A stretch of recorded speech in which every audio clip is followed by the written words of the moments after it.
Good day ko partners! Ngayon, simplihan natin ang isa sa pinaka-basic concept sa aming industry. Property. Ano nga bang ibig sabihin nito? Ano? Handa na ba kayo matuto? Tara na!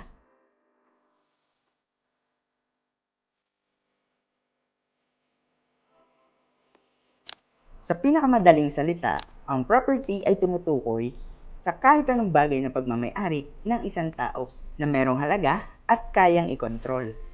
Para sa amin sa real estate, kapag sinabi natin property, ang kadalasang tinutukoy po namin dito ay ang real estate property. Ito po ay ang lupa at lahat ng permanenteng nakakabit dito. Kasama na po dito ang mga natural na bagay at lalong-lalo na po ang mga gawa ng tao.